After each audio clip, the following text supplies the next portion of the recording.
Jones formula के ऊपर।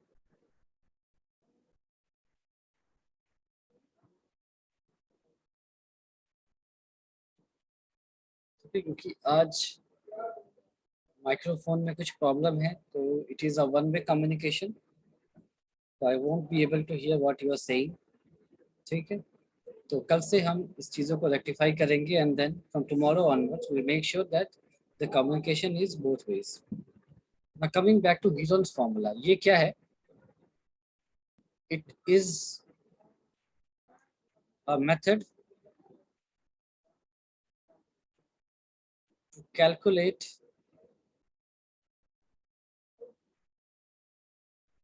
Area of a triangle.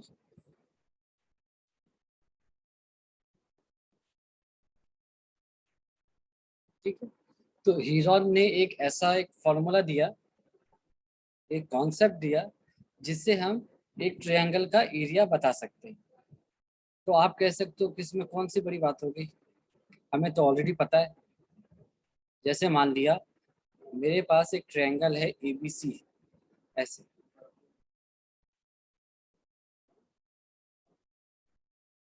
मान लो मेरे पास एक ट्रायंगल है एबीसी और मैंने कहा एरिया ऑफ ट्रायंगल एबीसी क्या होगा। तो आपने कहा ये तो हमें पता ही है। आप क्या करो, ए से एक परपेंडिकुलर ड्रॉप कर दो ऐसे, ये मान लिया डी है, तो एरिया क्या हो जाएगा, half into B C into A D, half B C into A D. तो आप कह सकते हैं कि ये तो हमें ऑलरेडी पता है ना एरिया ऑफ ट्रायंगल क्या होता है, तो फिर नई चीज़ पढ़ने के लिए हम क्यों जा रहे हैं, हमें क्या ज़रूरत पड़ गई एक नया कॉन्सेप्ट पढ़ने का। तो रीज़न क्या है, जैसे हमारे पास एक फिर से एक ट्रायंगल बना लिया, हमारे पास एक ट्रायंगल है एबीसी,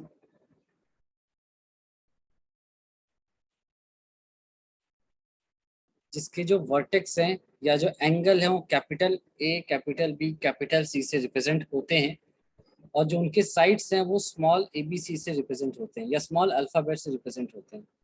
साइड्स का नाम हम कैसे देते हैं कि एंगल ए के सामने जो होगा उसको हम साइड ए बोलते हैं, एंगल बी के सामने जो होगा उसको हम साइड बी बोलेंगे, और एंगल सी के ऑपोजिट जो होगा that will be side C.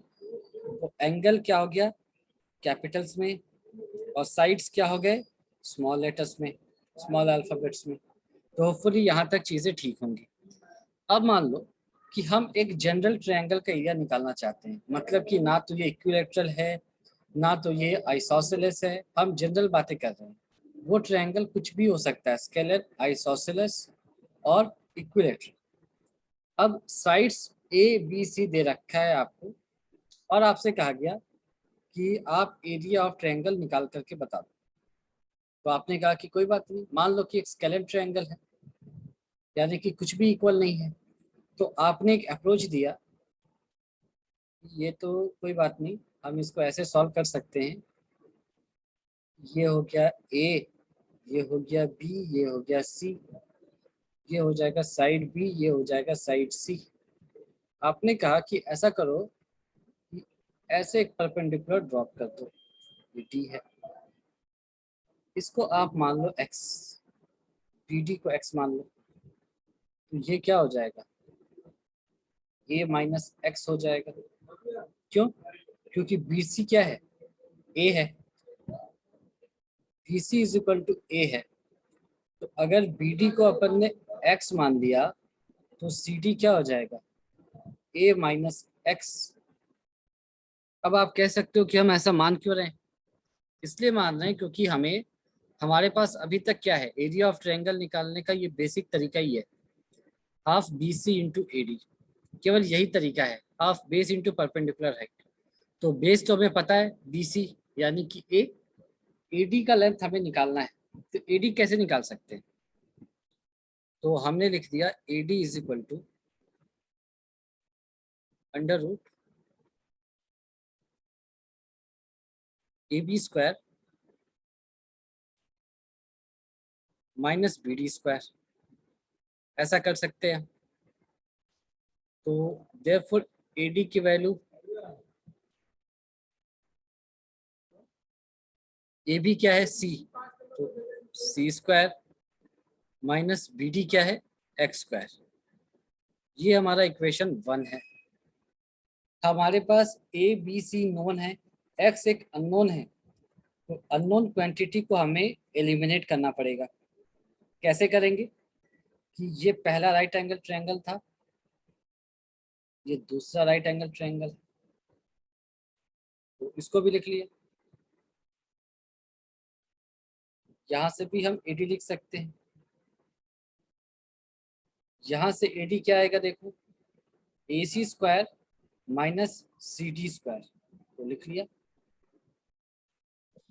AC² minus CD²। अब AC² क्या है भाई, तो AC² है B² माइनस CD² क्या है A माइनस X का whole square. This is equation 2। ठीक है, अब यहाँ पर आप देख सकते हो इक्वेशन 1 और इक्वेशन 2 के LHS बराबर हैं, तो RHS भी बराबर होंगे। तो लिख लिया therefore from 1 and 2 under root C² minus X² is equal to under root B² minus A minus X का होल स्क्वायर। फिर दोनों साइड को हमने स्क्वायर किया,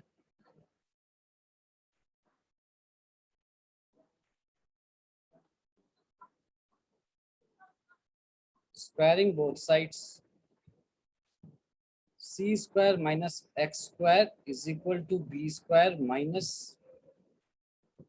A माइनस X का होल स्क्वायर। तो यहाँ से हमने लिखा A माइनस X का whole square minus X² is equal to B² plus C²। इसको हमने एक्सपेंड किया तो हमारे को मिल रहा है A² plus X² minus 2AX minus X² is equal to B² plus C²। ये X² कैंसिल, आपको क्या मिला, वाइस AX is equal to A² minus B² plus C²। तो यहाँ से आपको X की वैल्यू आ गई A² minus B² plus C² by 2A।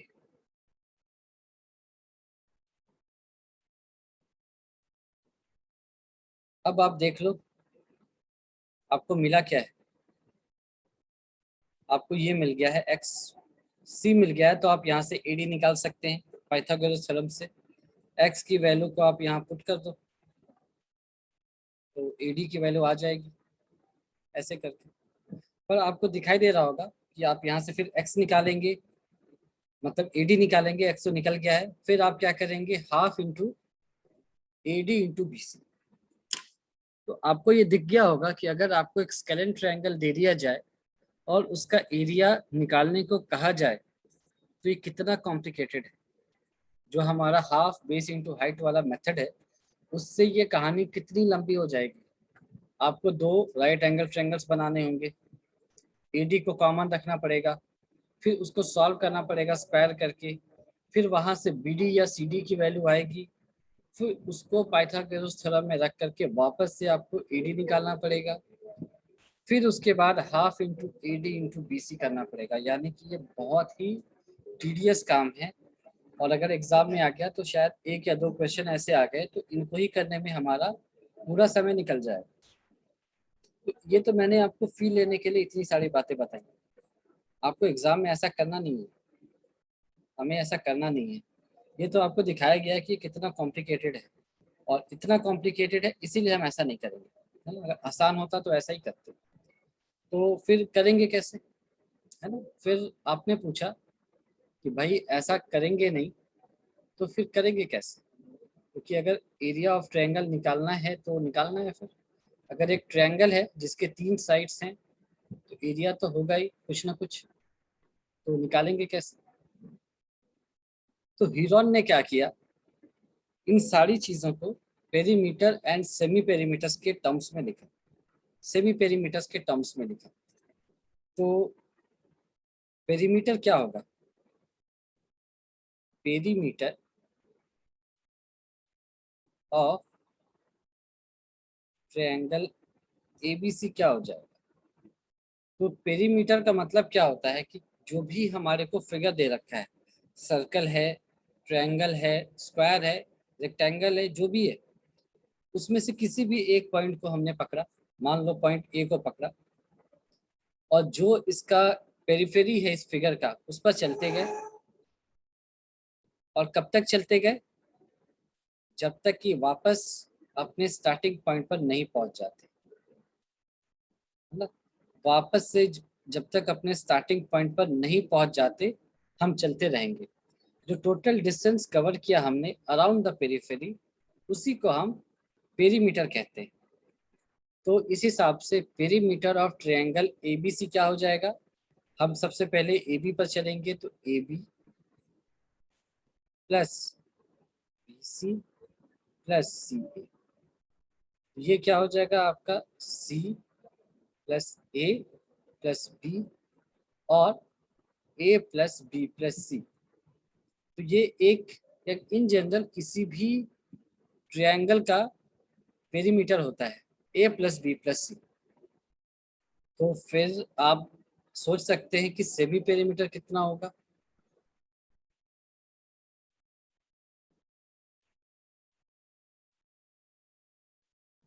Semi perimeter को हम S से रिप्रेजेंट करते हैं और ऑब्वियसली पेरीमीटर का हाफ होगा। A plus B plus C by 2 is your semi perimeter. ठीक, तो अब हीरोन ने क्या कहा, हीरोन ने लगभग जैसा हमने डेरिवेशन किया है ना, तो उसने ये ए बी सी और एक्स ऐसा ना मान करके सभी चीजों को A plus B plus C, या more precisely A plus B plus C by 2, उसको एस लिख लिया सेमी पेरीमीटर, और सब कुछ सेमी पेरीमीटर और साइड के टर्म्स में सॉल्व करके एक जनरल रिजल्ट बना दिया, ताकि हमें बार बार ये सारा कैलकुलेशन ना करना पड़े। तो हीरोन्स फॉर्मूला होता क्या है वो आपको मैं दिखा देता हूँ।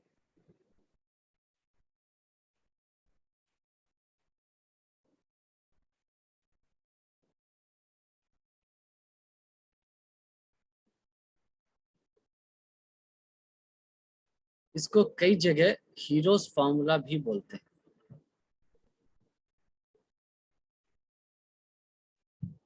तो अगर आपने कहीं सुना हीरोज फार्मूला या हीरोन्स फार्मूला, तो ये एक ही बात है ना। ये कहता है कि area of triangle, Heron's formula क्या स्टेट करता है कि एरिया ऑफ ट्रायंगल एबीसी, ये क्या हो जाएगा S into S minus A into S minus B into S minus C under root. ये एक स्ट्रेट फॉरवर्ड सिंपल सा रिलेशन आपको बता दिया गया इसमें, where S is semi perimeter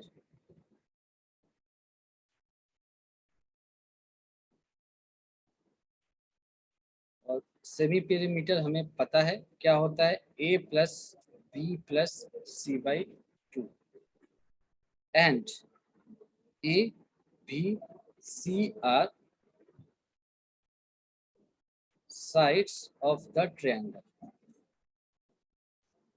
ABC are sides of the triangle।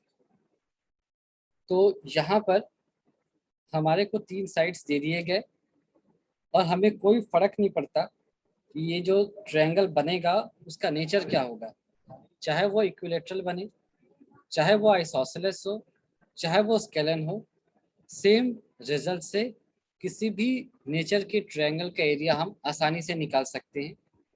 यहाँ पर हमारे को उसके बेस या उसके परपेंडिकुलर लेंथ के चक्कर में पड़ने की जरूरत नहीं है। तो होपफुली यहाँ तक का कॉन्सेप्ट सबको समझ में आ गया होगा। ठीक है, तो अगर आ गया तो एक बार हैंड रेज कर लो ताकि मुझे समझ में आए एटलीस्ट कि सबको समझ में आया।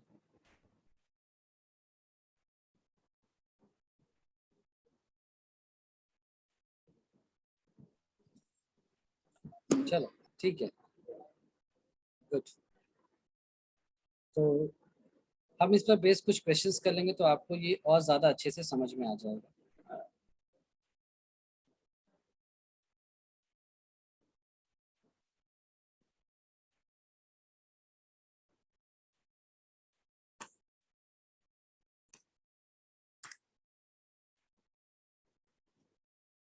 Just bear with me for a few seconds.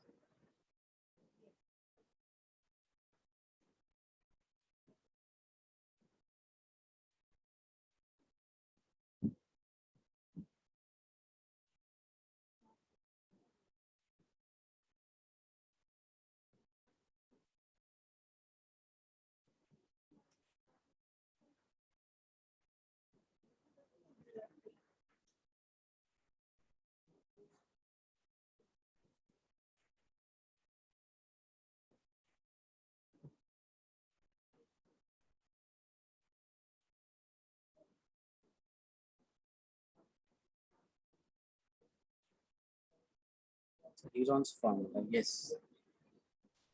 तो चलो एक एग्जांपल ही देख लेते हैं।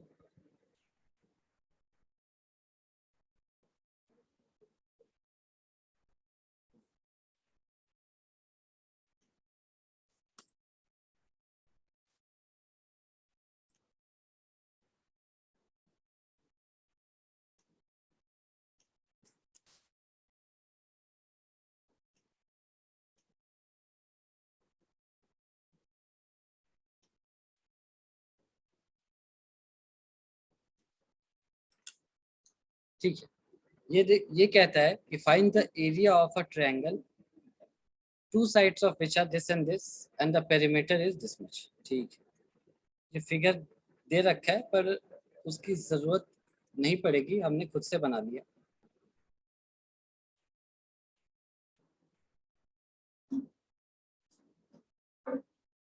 हमारे पास एक ट्रायंगल है A B C.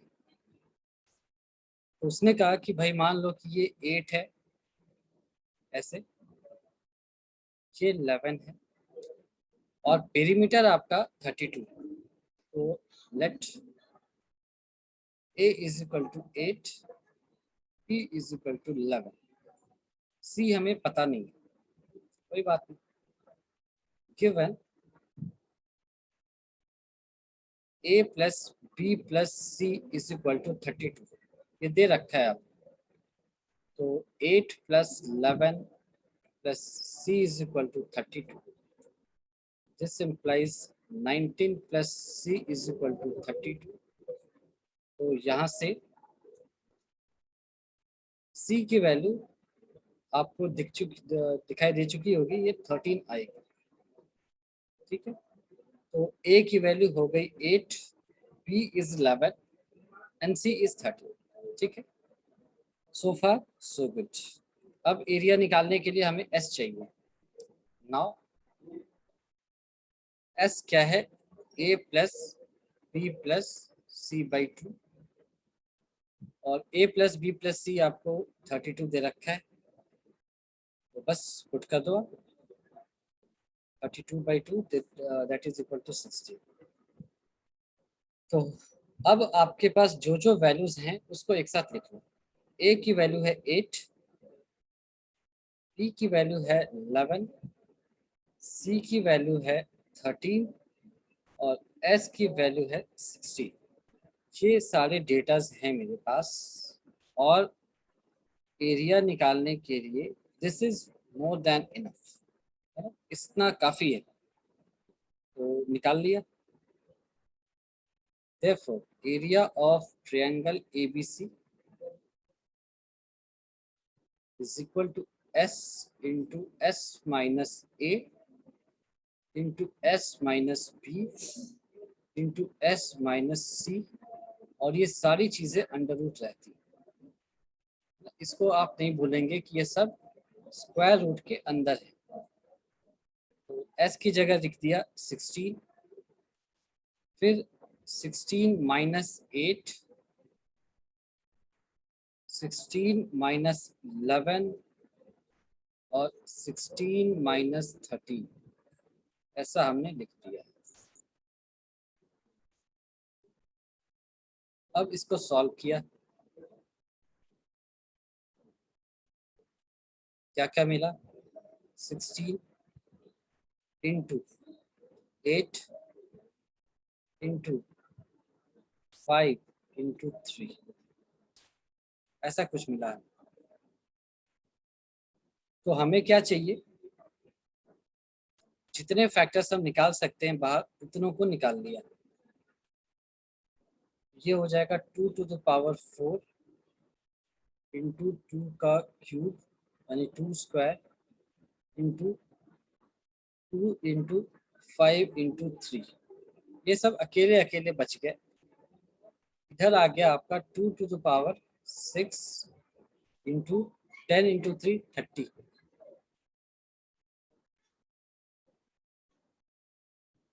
2 to the power 6 बाहर आएगा तो 2 टू द पावर 3 होगा अंडर रूट 30। तो इसकी वैल्यू आएगी 8 रूट।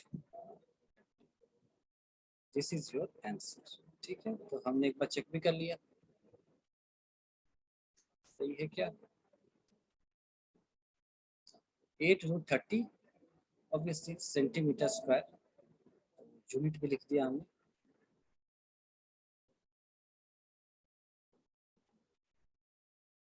Centimetre square answer. ठीक है, तो आप इसको देख सकते हो कि आपको ज़्यादा कुछ नहीं करना है। आपको तीनों साइड्स की लेंथ चाहिए और सेमी पेरीमीटर चाहिए। अगर दे रखा है तो वेल एंड गुड, सीधे रख दिया।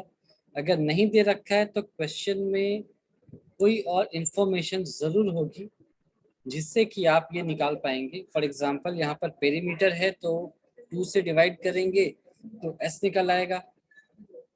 दो साइड्स दे रखे हैं तो तीनों साइड का सम पेरीमीटर के बराबर होता है। दो साइड दे रखे हैं, पेरीमीटर दे रखा है तो तीसरी साइड वहां से निकल जाएगी। फिर हमने सारी वैल्यूज को प्लग इन किया इस फॉर्मूला में।